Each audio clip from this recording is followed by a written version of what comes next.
Situation que nous connaissons, cette situation me semble avant tout révélatrice. C'est-à-dire que l'épisode que nous avons connu, celle du refoulement d'un avocat étranger à son entrée dans le sol sénégalais, permet de rompre un certain nombre d'illusions sur l'état du système politique sénégalais et de la nature du régime auquel mon client s'oppose aujourd'hui. Monsieur Sonko fait l'objet, depuis un certain nombre d'années, d'une persécution rare parce que il n'est pas habituel que des personnalités aient la capacité à résister, comme il l'a fait, aux différentes violences qu'il a subies depuis un certain nombre d'années, aux côtés de ses conseils, aux côtés de ses partisans, aux côtés de ses militants. Lorsque je suis venu à Dakar, j'avais pleinement conscience de l'importance de ce procès, évidemment, la pantalonnade qu'essayait de mettre en place le régime, ce simulacre de démocratie et de justice pour justifier l'élimination politique, mais potentiellement aussi physique, d'un opposant. Je savais les morts qui nous contemplaient et je l'ai énoncé dans un message sur les réseaux sociaux pour prendre à témoin le peuple sénégalais dans la perspective d'une éventuelle intervention et tentative d'opposition de la part du régime à ma venue. Et très conscient des risques qu'il existait, non seulement, évidemment, comme c'est arrivé, de refoulement, détention, expulsion, mais éventuellement d'incidents qui auraient pu être provoqués sur le territoire sénégalais au prétexte de la situation et des conséquences qu'ils auraient pu avoir, y compris sur mon intégrité physique. Donc nous n'étions pas venus naïvement et nous savions parfaitement au risque auquel l'on était confronté. On avait appris, peu avant mon arrivée, que l'Élysée avait dépêché une mission en toute urgence, juste après ma désignation, sur le sol de Dakar, avec la numéro 2 de la cellule de l'Élysée en personne, qui s'était rendue au palais présidentiel afin de tenter, selon les mots de l'Élysée, de trouver une solution à la situation politique du Sénégal. Et donc on se retrouve dans une situation où la France encore considère qu'elle a à intervenir dans le jeu supposément démocratique du pays pour décider ce qui devrait intervenir, quelles doivent être les décisions de justice qui sont prises, quels sont les opposants qui ont le droit ou non de se présenter aux élections et dans quelles conditions.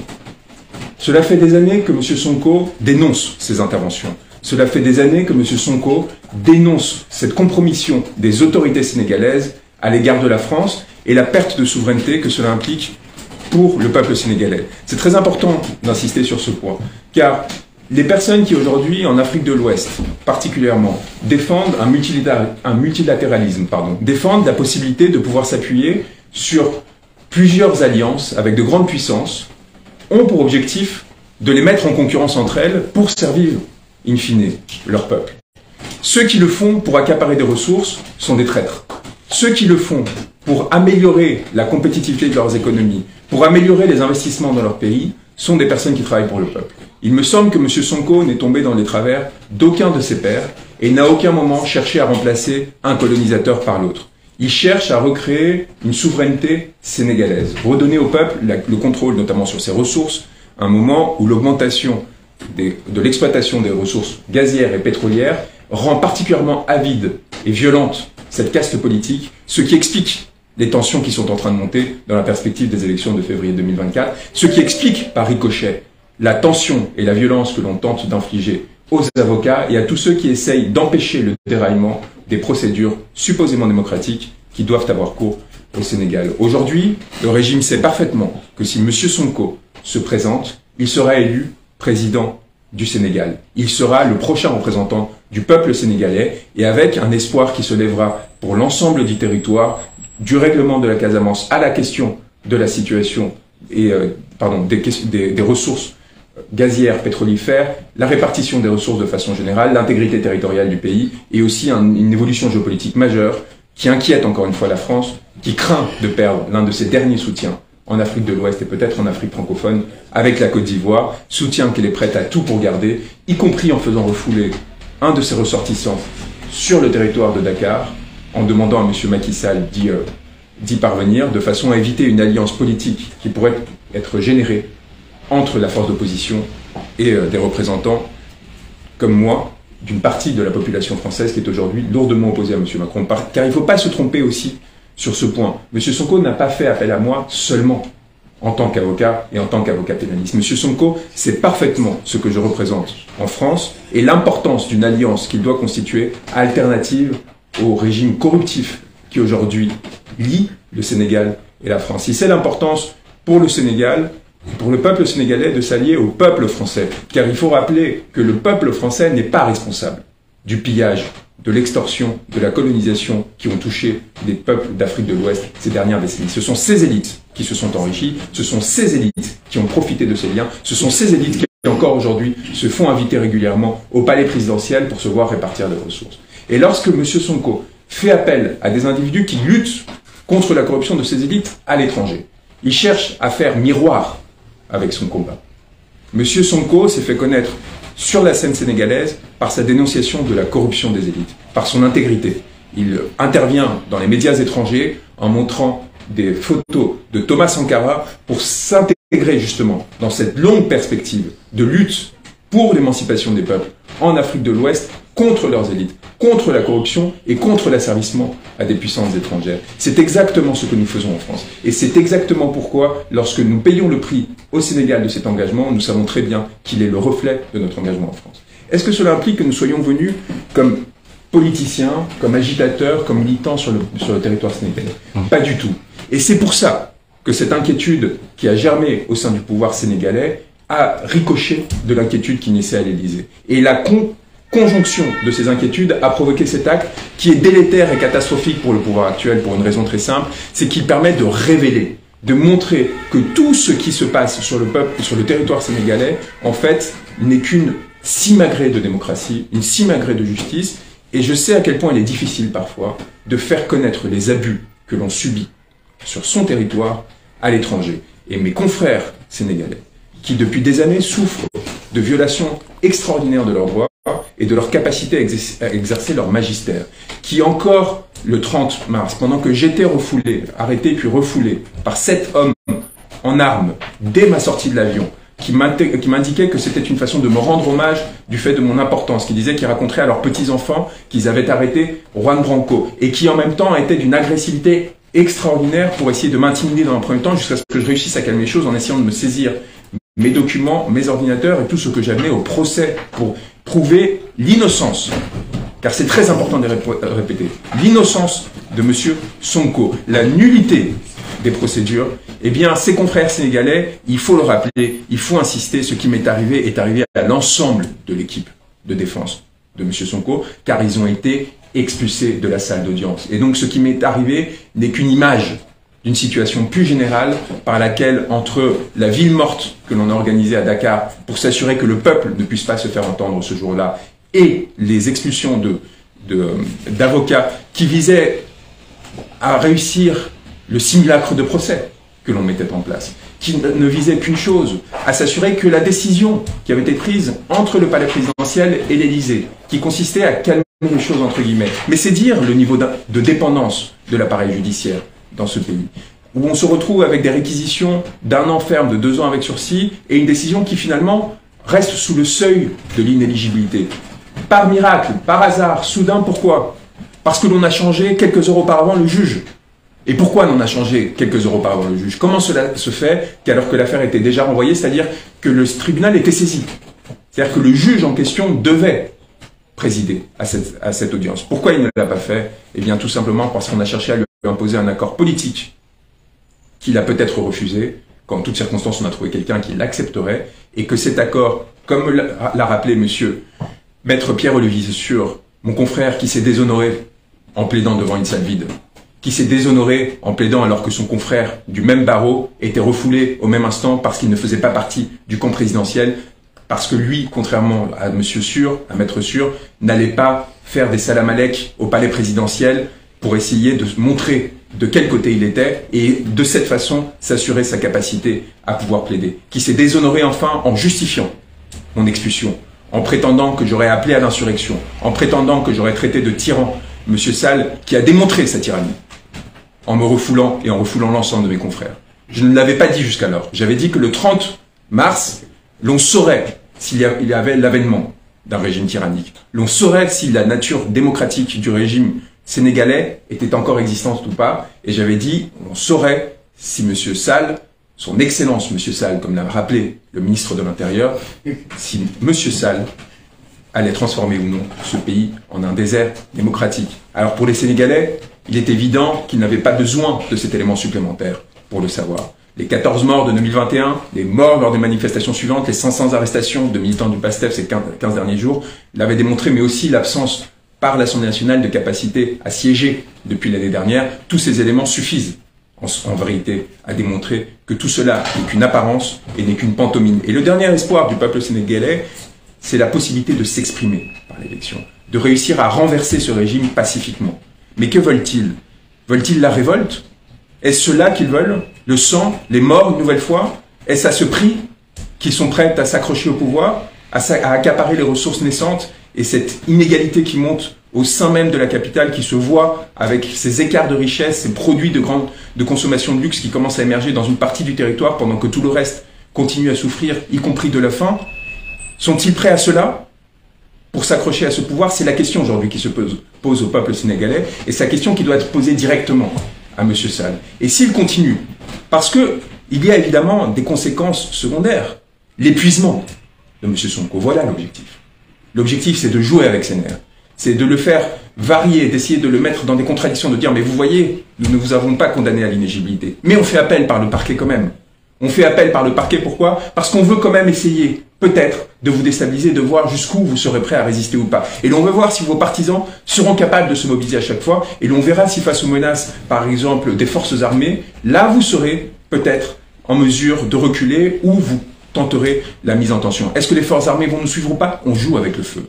On joue avec le feu et avec une situation qui peut dégénérer. Et là, c'est en cela que les violations des droits fondamentaux, les violations des droits de la défense, les violations et les interpellations, les arrestations, les refoulements, les suspensions de confrères, c'est là que l'importance de ces circonstances prend toute son ampleur. Parce que ces droits font barrage à la violence.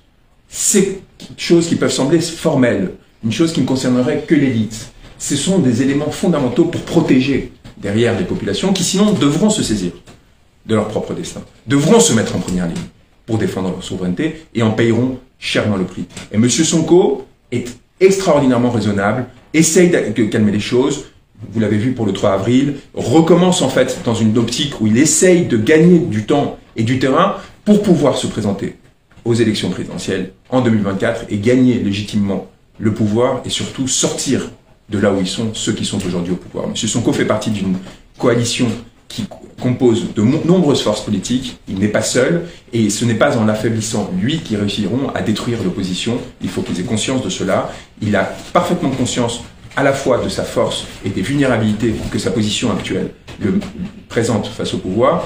Et l'enjeu aujourd'hui, c'est aussi de relâcher la pression pour une raison très simple. Messieurs, mesdames, M. Sonko est très probablement votre prochain président. Et un président qui arrive épuisé à ses fonctions, parce qu'on l'aura harcelé pendant des mois et des mois, sans avoir laissé le temps à cet homme de se préparer, de préparer le programme de gouvernement qui arrive. M. Sonko, depuis des années, le fait. Depuis des années, publie des ouvrages, travaille sur l'éducation, avec son ouvrage Solutions, ainsi de suite, s'assure justement que ce travail est fait. Mais on essaye de le faire oublier, de lui faire oublier le peuple sénégalais. Et on essaye de le présenter comme quelqu'un qui serait obsédé par son propre destin. C'est ça l'objectif. Quand vous harcelez quelqu'un, quand vous harcelez un opposant, évidemment, il est obligé de se défendre. Et vous le faites parler de lui plutôt que du peuple, et vous essayez de créer un écart. Ça ne fonctionnera pas. M. Sonko est fondamentalement lié à sa terre, fondamentalement lié à son peuple, et ne tombera pas dans ce piège. Mais vous, ayez conscience de la stratégie qui est adoptée, des conséquences qu'elle peut avoir, et de la fragilisation générale qui peut intervenir pour le peuple sénégalais. Nous avions préparé, et je vais vous dire un mot avant évidemment de répondre à vos questions, sur l'aspect purement juridique. Parce qu'encore une fois, nous avons parfaitement conscience de la dimension et de la nature fondamentalement politique de cette procédure. Nous avions préparé des conclusions d'unité et de relax que l'on va vous partager. Et l'on va vous les partager pour une raison très simple. On veut vous démontrer que nous sommes venus, en avocat, faire du droit. Car le respect prime dans mon rapport au Sénégal, y compris aux autorités sénégalaises, malgré leur attitude. Jusqu'au dernier moment, mon intention était de croire dans leur simagrée, de croire dans la comédie qu'ils essayaient de mettre en œuvre et de jouer le jeu et de leur démontrer qu'avec leurs armes, celles du code pénal sénégalais, celles du code de procédure pénale sénégalais, ces armes suffisaient à faire sauter cette procédure, à démontrer l'inanité et à démontrer l'innocence de M. Sonko. Et donc nous avions préparé de façon très élaborée des conclusions de relax, des conclusions de nullité qui suffisaient, et le pouvoir le sait, à faire sauter cette procédure et à permettre à M. Sonko de se présenter en février 2023 et 2024. Et c'est pour cela également que nous avons été exclus du Sénégal et que cette intervention violente est venue m'empêcher de me présenter avec mes confrères avec lesquels nous avions préparé un plan de défense très élaboré, avec des confrères étrangers de plusieurs pays africains qui étaient venus également en appui à M. Sonko pour déconstruire ce discours et l'évacuation de mes confrères. Et mon expulsion avec un objectif, éviter que l'on tourne en ridicule cette procédure qui n'avait qu'une fonction, tenter d'écraser, d'éliminer M. Sonko. La procédure était nulle et on le démontrera en appel, et c'est aussi un point que je souhaite vous dire, je souhaite revenir à Dakar.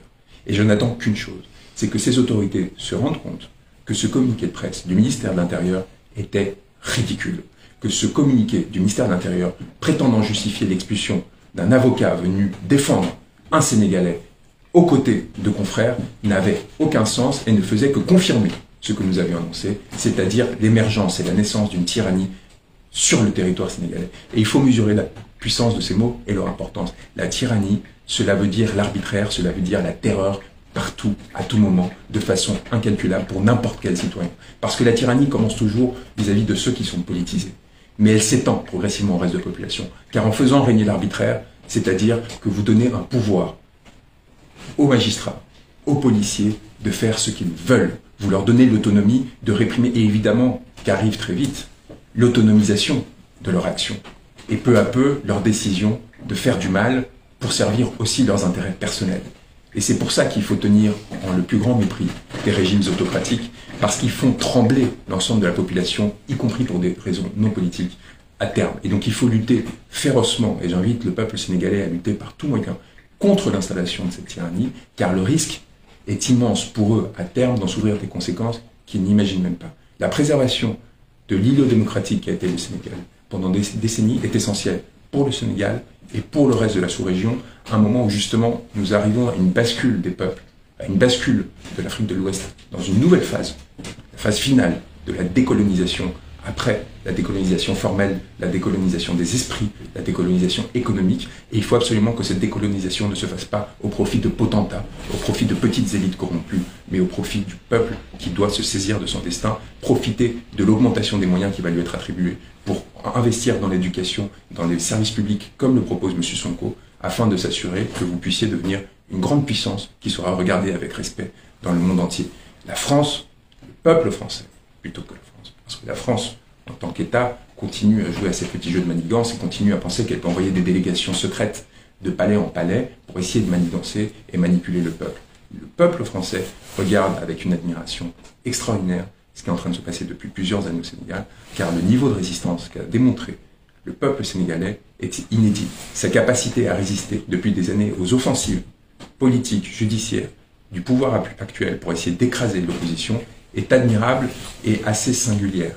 C'est très rare de voir comment une force comme celle-ci s'installe. Et encore une fois, votre présence aujourd'hui, ici, le démontre aussi, car le pouvoir journalistique, le pouvoir médiatique est essentiel. La capacité pour le peuple sénégalais d'être informé de ce qui se passe est tout aussi importante que la lutte que mènent des personnes comme M. Sonko. Car c'est non pas que je cherche à vous faire des alliés, M. Sonko, je ne veux pas vous causer de problème, mais évidemment, vous avez un point commun avec lui, quoi que vous pensiez de lui, c'est votre lutte pour la démocratie et pour la capacité à la libre expression, et vous aurez, j'espère, la même exigence à son égard s'il devient le président de la République l'année prochaine que vous avez aujourd'hui à l'égard du pouvoir actuel. C'est essentiel que vous continuiez à relayer les paroles d'opposition, les dérives de toute forme de régime, et pour cela, il faut que vous ayez des protections qui aujourd'hui commencent à se fragiliser, et on a bien vu que les pressions sur les journalistes aussi y compris sur des correspondants de l'AFP, comme nous l'avons vu il y a quelques jours, sont extraordinaires et ont vocation à produire une intimidation qui ne va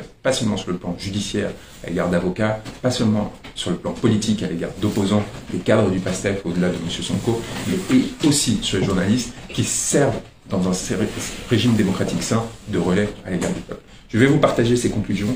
Il me semble important qu'elles soient diffusées, que le peuple sénégalais se rende compte de l'inanité des procédures, à la fois des procédures et du fond. Nous n'avons pas peur qu'elles émergent avant l'appel. Nous ne sommes pas dans une stratégie. Nous savons que nous sommes dans le droit. Nous savons que nous avons le droit de notre côté. En face, ils pourraient en profiter pour essayer d'organiser une offensive, etc. Mais nous préférons cela. Nous préférons nous mettre sur le terrain du droit plutôt que essayer d'espérer qu'en appel, peut-être une audience soit organisée de façon sincère. À mon sens, dès le moment que l'on a cherché à arrêter M. Sonko, alors que l'on était sur des délits de presse, dès le moment qu'on l'a violenté lors de l'avant-dernière audience, dès le moment que l'on a tenu l'audience de première instance sans avocat, alors que le prévenu n'était pas là, la procédure de toute façon n'a plus aucun sens. N'a plus aucun sens et il y aura une forme de dignité à y renoncer. Mais s'il faut jouer, nous jouerons. Et nous gagnerons. Et nous gagnerons pour une raison très simple, parce que nous vous transmettrons ces arguments en avance, parce que le procès, nous allons le tenir aussi en dehors de la salle d'audience. Nous allons donner au peuple sénégalais la possibilité d'entendre nos arguments, d'y avoir accès, et à partir de là, chacun pourra penser et se déterminer si oui ou non M. Sonko a produit un faux, non. Si oui ou non M. Sonko a injurié M. Nyang, non. Si oui ou non M. Sonko a diffamé le ministre ou le particulier M. Nyang, parce que là aussi il y a une confusion que l'on déconstruit et qui sert aussi de fondement à notre attaque aux procédures en cours, non plus. Aucun de ces trois chefs d'inculpation n'est fondé, aucune de ces procédures n'était légitime, et elles tomberont, que ce soit par la force du droit ou que ce soit par la force de la vérité. Je vous remercie et je suis ravi de répondre aux questions que vous aurez à me poser à partir de cet instant. Bonjour, monsieur Branco. Oui, moi c'est Pape Chafal, administrateur du site Sénéjet. Monsieur Branco, pensez-vous vraiment être malin de se rendre dans un pays pour défendre son client et de s'attaquer au président et aux institutions de ce pays avant d'être présent? Est-ce que vous pensez que vous avez mal agi en traitant le président sénégalais de tyran et des institutions d'appeler, comme le dit le ministre de l'Intérieur Antoine Félix Diome, à une insurrection? Est-ce que vous pensez que c'est vraiment malin au lieu de s'y rendre de façon tranquille et de défendre votre client une fois sur place? Monsieur, nous n'essayons pas d'être malins pour commencer. Je pense qu'il y a une forme de respect à avoir quant à la gravité de la situation et des enjeux qui sont en place.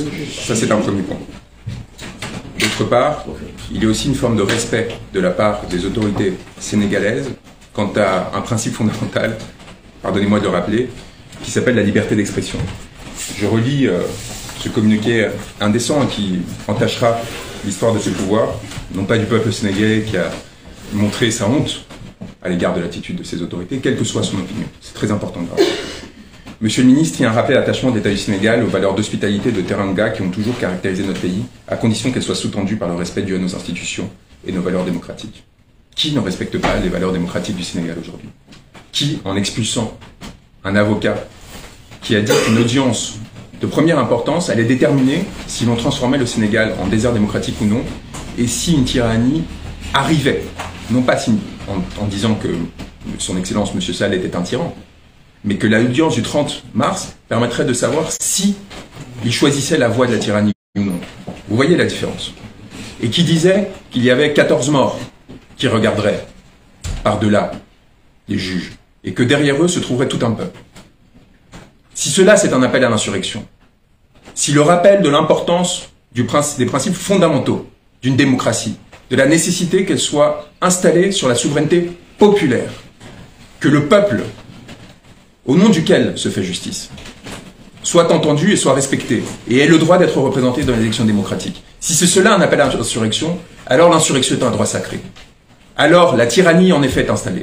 Et alors ce communiqué finit par rétablir ce qu'il était censé dénoncer, à savoir que M. Sall ne respecte pas son peuple et ne respecte pas l'autorité démocratique dont il est censé être le garant en tant que président du Sénégal. Et un avocat, dans le cadre d'une défense d'un opposant politique, n'a non seulement le droit, mais le devoir de dénoncer cela, de porter cette parole, de prendre le risque pour son client et de s'assurer qu'il sera entendu par-delà les difficultés qui pourraient lui être faites en tant que citoyen sénégalais. Il est essentiel, non pas pour insulter le peuple sénégalais, mais au contraire pour l'aider à se défendre et à se protéger, sur sollicitation de l'un de ses représentations, sur invitation, non pas de M. Sall. Que je sache, le Sénégal ne lui appartient pas. Que je sache, le peuple sénégalais reste souverain de savoir qui peut venir ou non sur son territoire. Et si l'un des membres de ce peuple sénégalais, en l'occurrence M. Sonko, un éminent membre, décide d'avoir dans son équipe d'avocats, constituée de 30 avocats sénégalais, un avocat français, espagnol, qui vient soutenir cette cause, qui vient tenter de porter la parole, qui vient tenter de faire contrepoids à l'arrivée de sorciers blancs qui cherchent à manipuler la démocratie sénégalaise, et qui le fait ouvertement, non pas justement par ces manigances qui ont détruit la démocratie sénégalaise et qui continuent de la détruire, mais qui vient ouvertement dans une fonction d'avocat, sincère, sans jouer à des jeux de palais, de cour, pour porter une parole qui soit complémentaire de celle de ses confrères. Ce n'est pas à M. Sall de décider. C'est à l'état de droit, c'est-à-dire aux institutions démocratiques, d'accueillir cette personne, de le laisser s'exprimer, de laisser porter cette parole et de repartir tranquillement sans avoir été entre-temps intimidé, brusqué, mis dans une cellule, privé de ses capacités de communication pendant des heures, avant d'être renvoyé comme si c'était quelqu'un qui venait piller le territoire. Qu'est-ce que l'on fait lorsque Marine Le Pen vient au pays? Visiblement, on l'accueille au plus haut niveau alors qu'elle a des discours racistes. Depuis des années qu'elle porte des discours discriminatoires, qu'elle participe à la violence dont souffrent les Sénégalais lorsqu'ils cherchent à venir en France, qui eux souffrent au quotidien justement de ces pratiques barbares qui consistent à expulser, à traiter selon l'origine ou selon la forme de pensée de façon délétère des individus, des êtres humains. Cette personne qui alimente la haine, elle n'est non seulement reçue avec des honneurs, mais éventuellement, selon certaines sources, paraît-il, est financée. Sur quel fondement? Et en tirant des ressources d'où? Des Sénégalais qui sont exploités, qui travaillent durement pour essayer de survivre, et l'on distribue des millions sans aucune difficulté.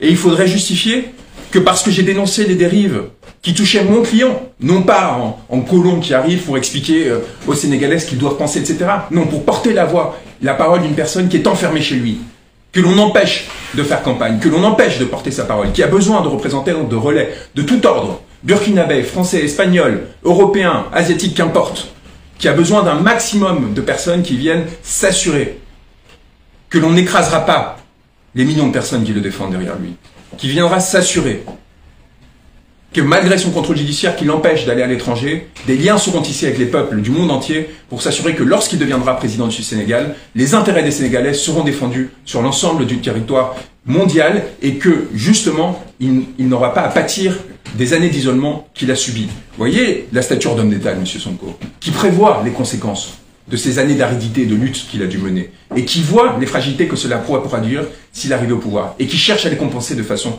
intelligente, qui ne va pas chercher un avocat de l'establishment en France, qui vient chercher un opposant politique, car il sait que c'est la seule façon pour lui demain de préserver son indépendance, de ne pas dépendre de sorciers blancs, de ne pas dépendre de personnes qui sont liées à des réseaux d'influence qui à son tour viendraient coaguler et alimenter et influencer son action politique. Il sait que s'il veut le respect et être respecté par des personnes et qui respecteront sa parole souveraine et qui ne chercheront pas à l'influencer, il doit venir chercher des gens comme nous.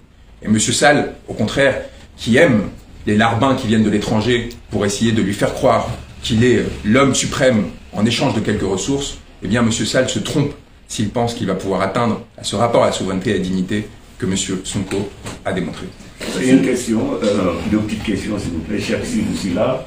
Je suis le correspondant de RFM en France et l'administrateur du site Info 15. Alors, pour bon nombre de Sénégalais, cette crise s'explique par la volonté du président de la République de vouloir briguer au nouveau mandat. Est-ce que vous, en tant qu'avocat, vous faites aussi ce lien? La deuxième question, en tant qu'avocat français, est-ce que vous avez comme objectif aussi d'internationaliser cette affaire Sonko, surtout auprès des partenaires sénégalais? Sur le premier point, que ce soit M. Sall ou un homme lige, parce qu'il y a toujours cette possibilité pour M. Sall, c'est-à-dire de faire naître une candidature dans les prochains mois s'il voit que la pression de l'Élysée est trop importante, puisque visiblement c'est la seule chose qui l'influence, c'est la seule chose qui permette d'un coup de relâcher la pression au niveau judiciaire sur un opposant, ou au contraire de la renforcer, même si on voit bien qu'il y a des factions au sein du pouvoir. On voit bien que l'appel du parquet montre que la capacité de M. Sall à contrôler son pouvoir commence à s'effondrer, en tout cas à se fragiliser. On voit bien aussi, avec des communiqués comme celui-ci, que le niveau général de l'espace politique contrôlé par M. Sall commence à faiblir. La courtisanerie, voilà ce qui produit ce genre de communiqué. Voilà ce qui produit la médiocrité. Lorsque votre assise politique se réduit, eh bien la qualité de ceux qui s'approchent de vous, elle aussi. Et l'on se retrouve avec des gens qui ne sont fidèles à vous que parce qu'ils n'auraient jamais pu espérer avoir ces fonctions, si ce n'est par une forme de loyauté absolue, dont dépendent les pouvoirs qui sont fragiles. Alors M. Sall pourra se présenter lui-même. Visiblement, le droit ne compte plus au Sénégal. Mais, peut-être que si l'Élysée lui ordonne, il fera présenter quelqu'un. Bon courage à lui pour battre M. Sonko, sans des fraudes électorales ou des manœuvres extraordinaires qui permettraient seulement de rendre l'élection quelque chose de parfaitement inexistant. Bon courage à lui. Mais la férocité à laquelle on assiste, de façon générale, encore une fois, j'en suis convaincu, est liée à la volonté d'accaparement des ressources. Le pouvoir corrompt. Le pouvoir corrompt. Et c'est pour ça qu'il faut des hommes politiques forts, dignes, intègres au départ au moins, qui ont conscience de cette corruption. Non pas parce que l'on croit en un prophète, ou en un Dieu tout-puissant qui résistera à toutes les tentations, mais parce que lorsque vous partez de cette force, eh bien, cela vous garantit que plus longtemps, les intérêts du peuple seront préservés. Un peu plus longtemps, avant un renouvellement démocratique qui permettra à nouveau de trouver quelqu'un qui défendra de façon forte. Je ne pense pas que M. Sonko soit un être parfait, mais je sens cette détermination à résister le plus longtemps possible face à cette corruption. Et aujourd'hui, j'ai l'impression, humblement, en tant qu'étranger, qui n'a pas à se mêler des considérations sénégalaises, mais en tout cas, l'importance de ma défense à l'égard de M. Sonko passe par cette détermination que je sens en lui et que je souhaite défendre, encore une fois, pour que le peuple sénégalais puisse avoir le choix.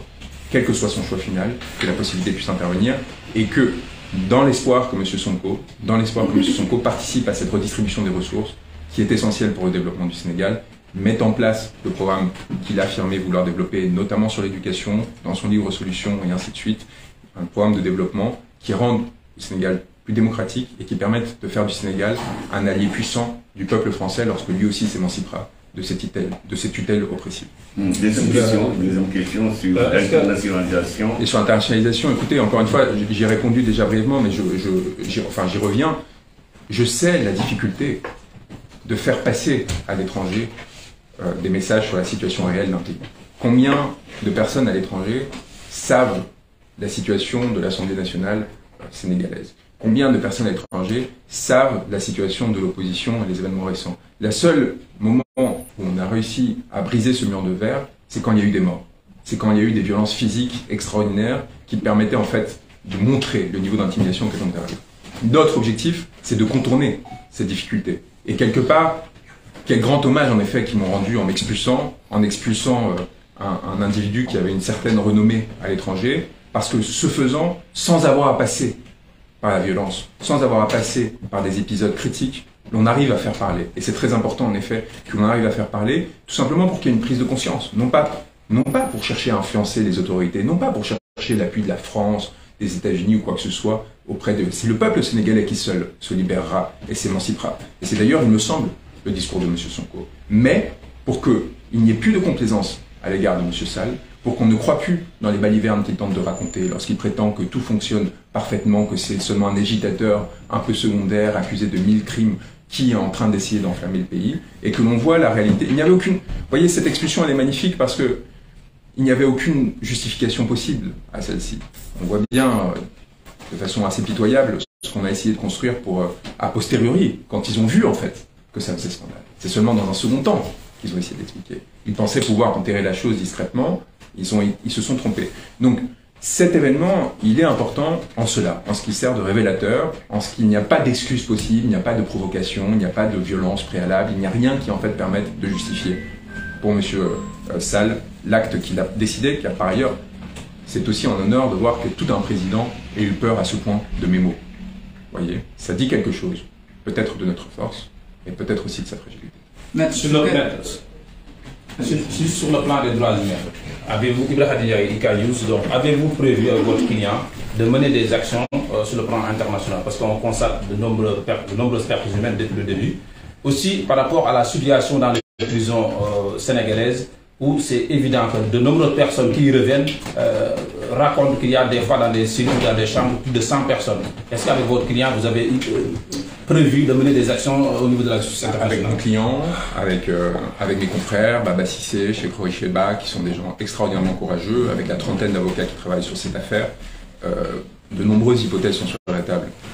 L'une d'entre elles, évidemment, vous le savez, j'ai travaillé à Cour pénale internationale auprès du le premier procureur de la Cour pénale internationale. Après avoir été son stagiaire, il m'avait recruté. Ça m'avait permis notamment de rencontrer Abdoulaye Wade, Idriss Déby et un certain nombre d'autres personnes dans des circonstances extravagantes, dans des grands hôtels parisiens, enfin dans des situations qui m'avaient permis de voir déjà une partie de la dépravation d'une partie des élites néocoloniales qui avaient été installées sur les territoires ouest-africains et centrafricains.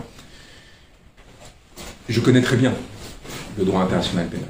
Et je sais très bien quelles sont les conditions qui peuvent s'imposer, justement dans la perspective d'une potentielle procédure pour crimes contre l'humanité à l'égard d'un certain nombre de dirigeants sénégalais et en particulier de M. Macky Sall.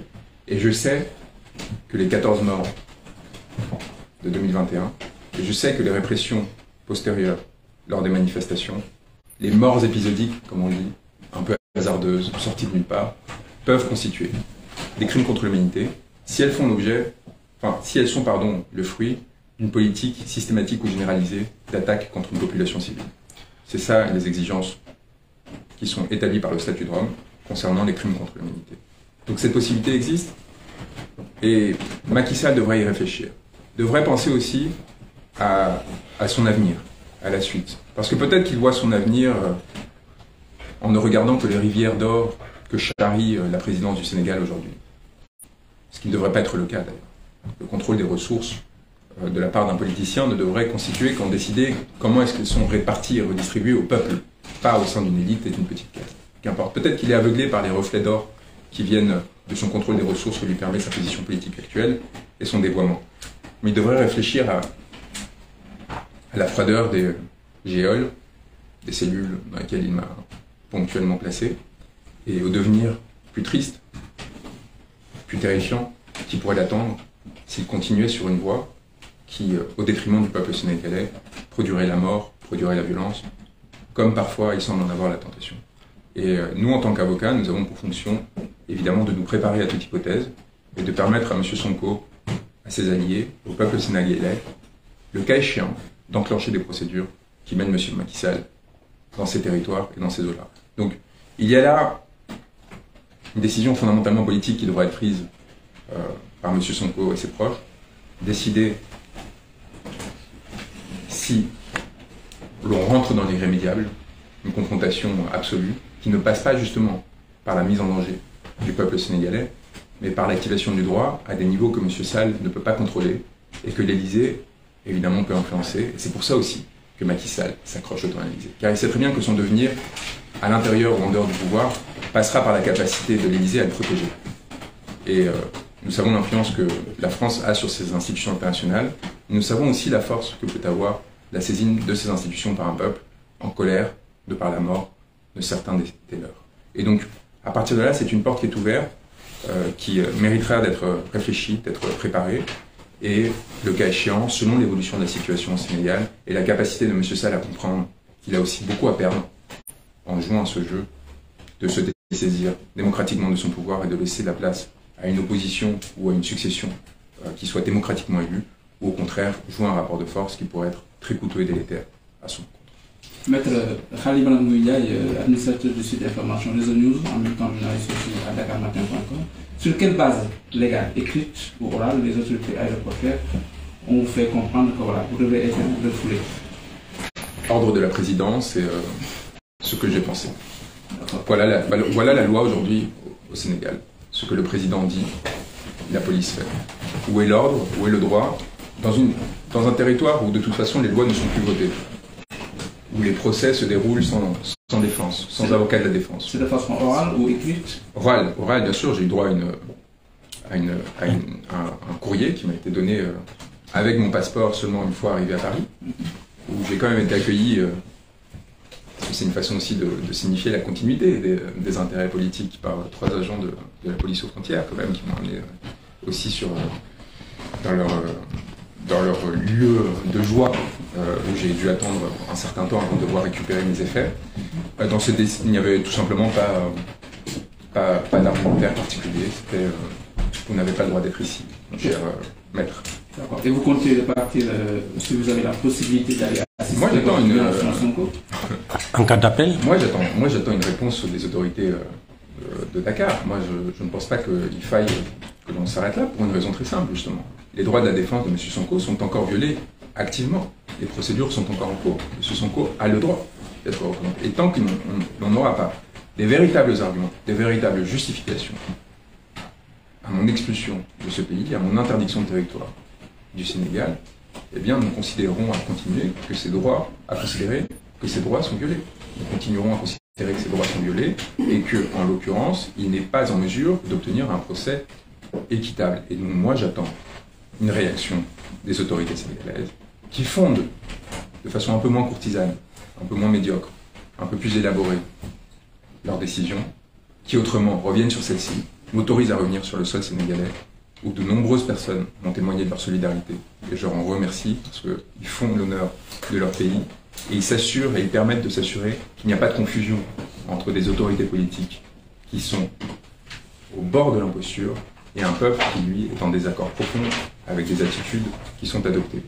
De la même façon que nous avons très souvent honte de nos autorités, nous nous excusons des humiliations qu'elles peuvent produire à l'égard de peuples étrangers, et notamment des peuples sénégalais de façon régulière par des politiques migratoires indécentes, eh bien il y a là un effet de miroir qui a été particulièrement touchant pour moi, pour M. Sonko aussi, qui s'est senti à travers moi soutenu par cette vague d'indignation qui a été engendrée et qui montre aussi à la fois un niveau de maturité et d'attachement démocratique extraordinaire, de ces principes fondamentaux auxquels tous les peuples ne sont pas capables de s'identifier et de comprendre l'importance.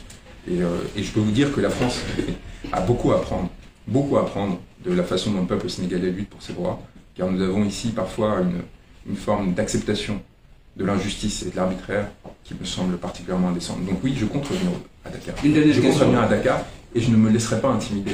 Je ne me laisserai pas intimider. Et il faut que le pouvoir sénégalais comprenne que nous venons en droit et que nous avons le droit de tenir tout discours qui ne contrevienne pas évidemment aux obligations légales qui nous sont imposées, mais que parmi celles-ci ne font pas partie ces pseudo-manipulations de l'appel à l'insurrection qu'ils essayent d'instrumentaliser évidemment pour nous intimider. Maître, une dernière question. Et si vous recevez une fin de non-recevoir des autorités sénégalaises, est-ce que vous continuez le combat ici? Et bien sûr, nous continuons encore aujourd'hui avec tous les avocats. Nous avons un certain nombre de voies de communication sécurisées où nous continuons à élaborer des documents, à préparer de la défense, comme j'avais fait au préalable de mon arrivée. Nous arrivions prêts après avoir travaillé ensemble. Et s'ils pensent qu'au XXIe siècle, ils vont réussir à nous désactiver en nous empêchant simplement d'arriver dans leur cour fantoche et de plaider face à des juges qui ont probablement déjà pris leurs décisions, face à des procureurs qui sont aux ordres, et que c'est là que se joue le combat, ils se trompent fondamentalement. Nous voulions les prendre au mot. Nous voulions, jusqu'au bout, tenter de croire dans les principes démocratiques sénégalais et dans la capacité du Sénégal à respecter véritablement un ordre de droit. Et nous voulons continuer à le faire. C'est pour ça que nous luttons ici aussi. C'est une forme de respect que nous adressons aux autorités sénégalaises, en leur disant, nous voulons continuer à croire à ce que vous nous proposez. Laissez-nous plaider et nous plaiderons. Nous acceptons de participer. Malgré tout ce que l'on voit, malgré toutes les manipulations auxquelles on est confronté, nous acceptons de participer à ces scènes judiciaires qui sont pourtant très largement défavorables à M. Sonko, aux intérêts de M. Sonko, et très largement contrôlées par le pouvoir. Car jusqu'au bout, nous voulons alimenter ce système démocratique et cet état de droit sénégalais. Jusqu'au bout, nous voulons nous assurer que tout aura été fait à l'intérieur de ce cadre, et non pas par l'extérieur, non pas par la révolte, comme ils essayent d'y pousser les partisans de M. Sonko, non pas par la violence. Nous aurons essayé de défendre ces droits et nous continuerons à le faire. Nous ne céderons pas à ces provocations, nous ne céderons pas à ces intimidations, nous ne céderons pas à ce chantage. Bon, c'est ma dernière question. À vous entendre parler, on a l'impression que tout se joue à l'Élysée. En tout cas, pour résoudre cette crise politique, qu'est-ce qui pourrait l'expliquer? Mais qu'est-ce que Macky Sall sans l'Élysée aujourd'hui? Un homme qui n'a plus le soutien de son peuple, Un homme qui peine à avoir une autorité sur les différentes factions du pouvoir. Un homme qui est obligé de nommer des courtisans à des postes aussi importants que le ministre de l'Intérieur, que le ministère de l'Intérieur, pour essayer de s'assurer un semblant de cohésion sur un pouvoir déliquescent. Qu'est-ce que Macky Sall aujourd'hui sans l'appui de l'Élysée? Et qu'est-ce que cela dit de ce pouvoir? Qu'est-ce que cela dit de ce pouvoir qu'une telle dépendance existe à l'égard d'une puissance étrangère? Qu'est-ce que cela dit de la nécessité de resouveraniser le peuple sénégalais, de l'émanciper de ces liens post-coloniaux et d'enfin réussir à tisser des alliances, qu'elles soient régionales ou internationales, qui permettent de ne dépendre de personne, ni des Russes, ni des Chinois, ni des Français, ni des États-Unis, de l'ensemble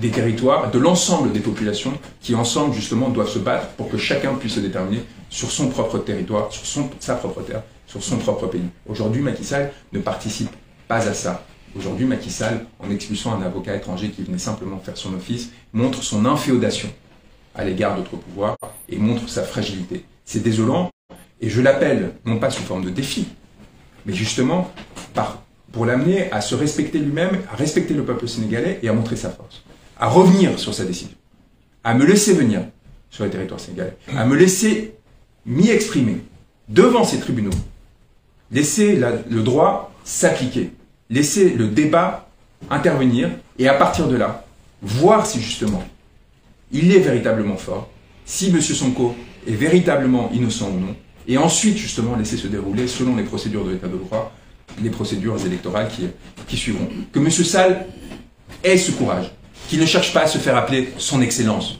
qu'il ne cherche pas à emprisonner la moindre personne qui dit qu'il aurait une forme potentielle de tyrannie derrière lui. Qu'il ait cette force-là qui, seule, incite au respect et seul suscite une forme de dignité et d'honneur. C'est seulement comme cela que l'on réussit à imposer son autorité et non pas par des décisions tyranniques du fait du prince qui consistent à choisir ses interlocuteurs, choisir ceux qui ont à s'exprimer ou non et qui amènent à s'avilir avec des interlocuteurs de plus en plus marginaux, de plus en plus détestés encore une fois comme Marine Le Pen, car évidemment cette visite-là est aussi un symptôme de l'isolement de M. Sall. Et ainsi un symptôme de sa fragilité et de son incapacité à trouver des relais légitimes et institutionnels. Et cela, encore une fois, est aussi dangereux pour le peuple sénégalais, cet isolement. Et il ne faut pas que le peuple sénégalais pâtisse de cette fragilité, de ce pouvoir. J'ai juste des questions. J'avais une question. C'est à Canada, mais moi j'avais une question. Attendez, peut-être laisser... Maître Branco, en fait, j'ai juste 3 questions à vous poser.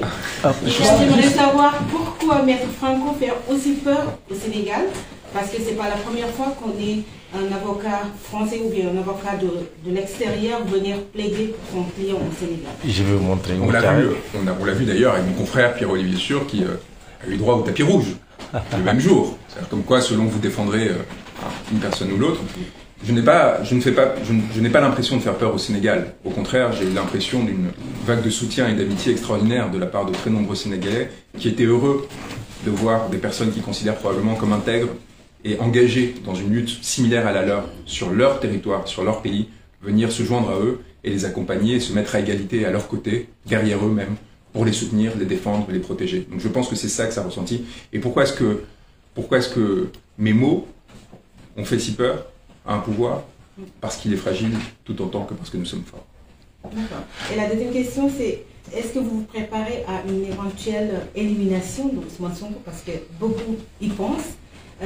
On a vu à chaque fois qu'il a procédé, ses droits sont bafoués. Il a été plusieurs fois malmené par les forces de l'ordre. Est-ce que vous, en tant qu'avocat, pensez-vous préparer une riposte au niveau de la sécurité? Mais on voit bien l'accélération du calendrier là sur l'appel sur la question de la diffamation.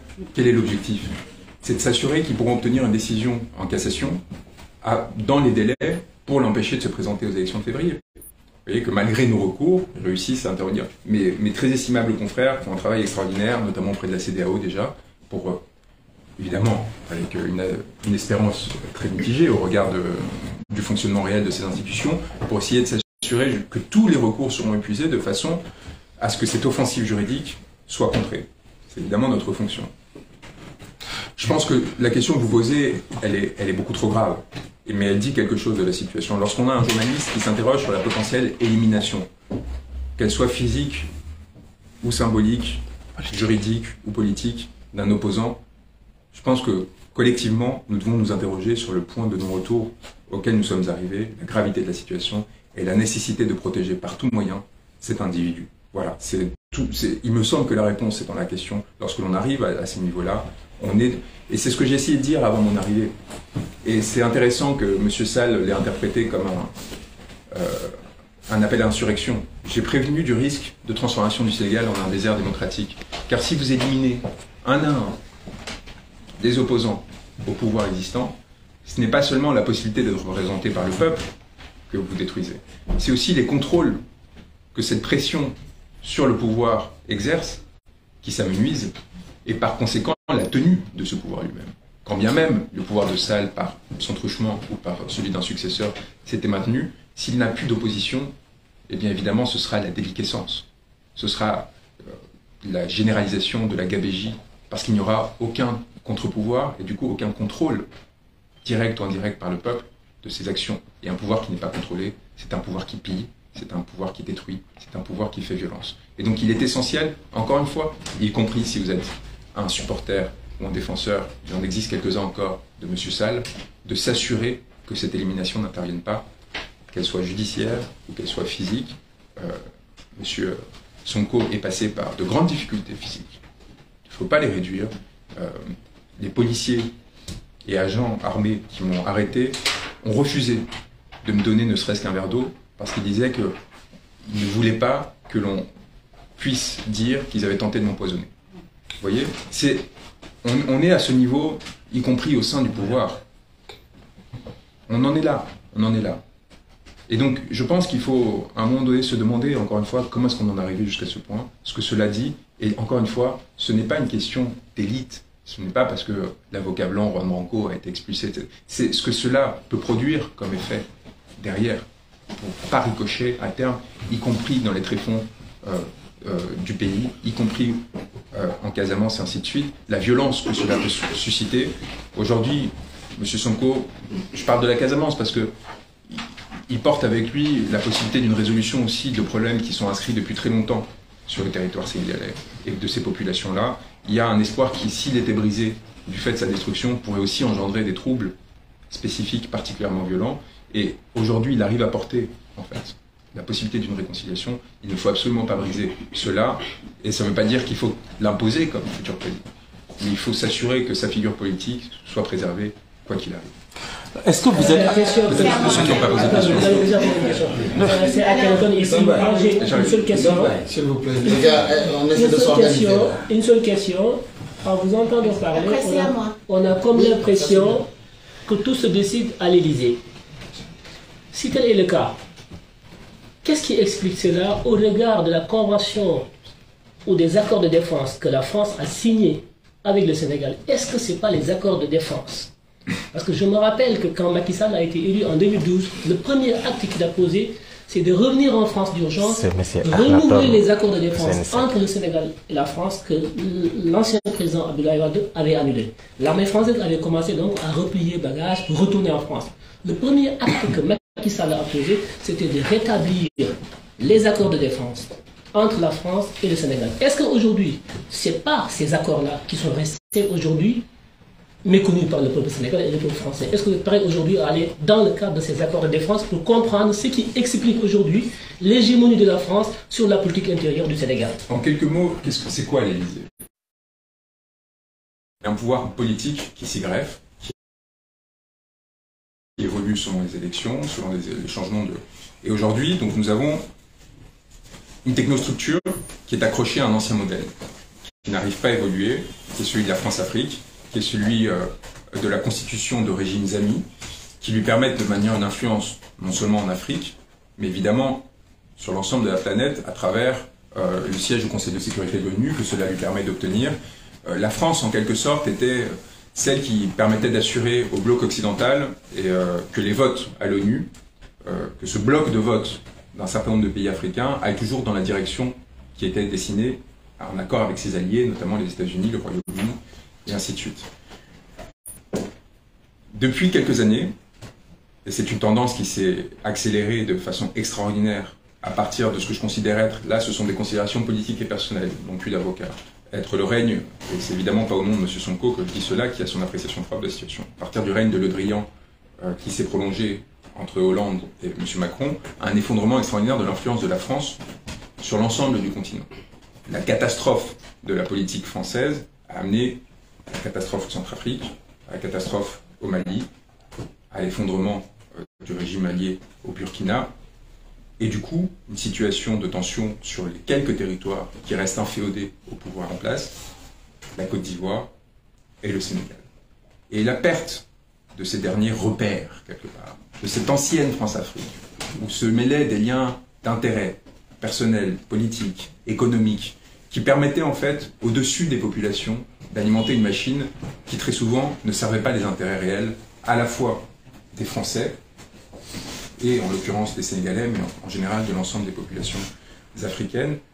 L'effondrement potentiel de cela touche, et en fait potentiellement de très nombreux réseaux d'influence, de très nombreuses personnalités, au-delà des relations entre États. Et nous sommes face à un potentiel effondrement que la France veut éviter par tout moyen, et c'est pour ça que ces délégations ont été amenées en urgence, non seulement de façon générale pour préserver l'emprise sur le Sénégal, mais aussi pour s'assurer qu'il n'y ait pas des alliances alternatives qui commencent à se dessiner. Et là, nous sommes dans un moment de bascule potentiel où la France est prête à tout, y compris quelque part à tenter d'essayer de limiter les dégâts qu'il y a sur la démocratie sénégalaise en ce moment, y compris essayer d'obtenir des décisions qui soient plus favorables, comme ça a été le cas le 30 mars, c'est-à-dire où on entache M. Sonko, qui pourtant est innocent, mais on s'assure qu'à ce stade, encore, il puisse éventuellement se présenter aux élections. Ça, c'est la main de l'Élysée. Vous voyez, ça, c'est l'intervention de l'Élysée qui cherche à refroidir. Mais encore une fois, comment est-ce que l'on peut accepter ce mode de fonctionnement? Comment est-ce que l'on peut accepter que la visite de la numéro 2 de la cellule Afrique de l'Élysée, c'est même pas comme si on vous envoyait un haut dignitaire ou quelqu'un, on vous envoie une sorte de petit technocrate conseiller sans valeur, et c'est lui qui, dans des réunions à huis clos avec le président de la République, lui-même réussit à obtenir des changements de juge, réussit à obtenir des décisions de justice qui engagent pourtant l'avenir du peuple dans son ensemble. Est-ce que vous êtes vraiment prêt à accepter ces rapports?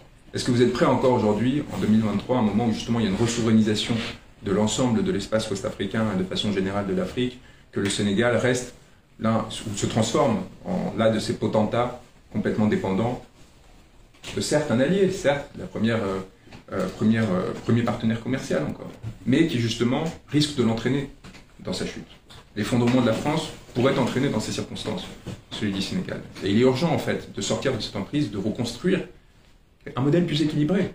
M. Sonko ne dit pas expulsons tous les Français, rompons tous les liens et détruisons ce qui nous restait. M. Sonko le dit lui-même, nous avons une langue en partage, du fait de circonstances historiques très particulières, qu'il ne faut jamais oublier, mais il y a nécessairement, c'est là, créer des liens qu'on ne peut pas rompre du jour au lendemain.